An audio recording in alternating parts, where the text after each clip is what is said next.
মোৰ মানে এই ছোৱালীটো আজি এই গান্ধী মাদাৰ NCC কৰিব আহিছিল। অহাৰ পিছত তাৰ মানে অলপ অসুবিধা পায়, অসুবিধা হোৱাৰ পিছত আমি হস্পিটেল লৈ আহোঁ। অহাৰ পিছত ডক্টৰে চোৱাৰ পিছত মানে জাগা নাই বুলি মানে এডমিশ্যন কৰা বা হেৰি কৰা চিকিৎসা কৰা জাগা নাই। মেডিচিনো আমি বাহিৰৰ পৰাই আনিলোঁ অলপ। মানে এনেকৈ হ'লে আমাৰ বহুত অসুবিধা হৈ যায়।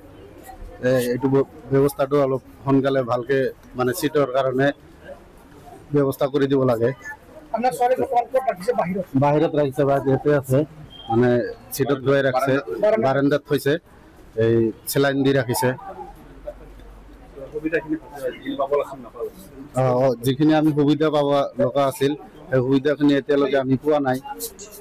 চিকিৎসকে চাইছে, এতিয়া চাল মানে চেলাইন লগাইছে, মেডিচিন অলপ দিছে ইয়াৰ পৰা আৰু বাহিৰৰ পৰা লৈ আহিলে অলপ। এইখিনিয়ে মানে আপোনাৰ ৰাখিব লাগিব নে আৰু উন্নত চিকিৎসাৰ বাবে ইয়াতে ঘৰত লৈ যাব দিছে, যে পিছত আৰু মানে বেলেগ জাগাত লৈ যাব লাগিব। সেই সুবিধাটো আমি পোৱা নাই, বাহিৰত চিটত ৰাখিছে। জাগাৰ অভাৱ হৈছে। এতিয়া আৰু পেচেণ্ট আহিলেও এই মানুহখিনি ইয়াতে আৰু বেলেগ পেচেণ্টৰ বাহিৰত শুই আছে। এই মানুহখিনি আহিলে জাগা নহ'ব ইয়াতে। সেইটোৱে মানে সোনকালে আমাৰ যাতে সুবিধা এটা চৰকাৰে কৰি দিয়ে, তাৰমানে আবেদন।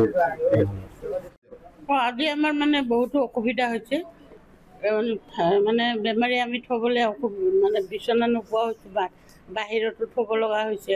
সেইকাৰণে আমাৰ অলপ যথেষ্ট মানে কষ্টও হৈছে আৰু বেয়াও লাগিছে।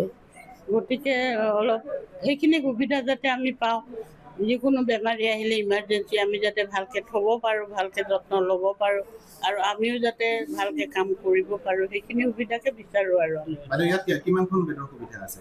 4খন বেডৰ আছে অকল। নাই, চব একেলগে। কিন্তু বৰ্তমান বেমাৰী নথয়, অবজাৰ্ভেশ্যনৰ কাৰণে অলপ সুস্থ হ'লে পঠিয়াই দিয়ে।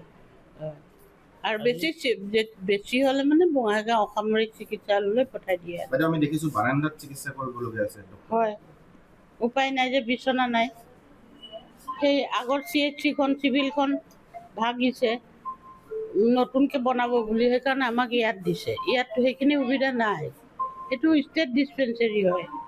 আগতে আছিলে চিভিল, তাতে আমাৰ 30খন বিচনা আছিলে, এতিয়া মাত্ৰ 4খন বিচনা। আৰু কেতিয়াবা বিচনা নাপালে আমি পাব্লিকৰ পৰা মানে অলপ অসুবিধাও পাওঁ। আমাক আক্ৰমণ কৰিবলৈও আহে, কিয় নাই বুলি। কিন্তু আমি কি দিম? আমিতো কৰ্মচাৰী ন, উত্তৰ কি দিম আমি? সেয়াই আৰু।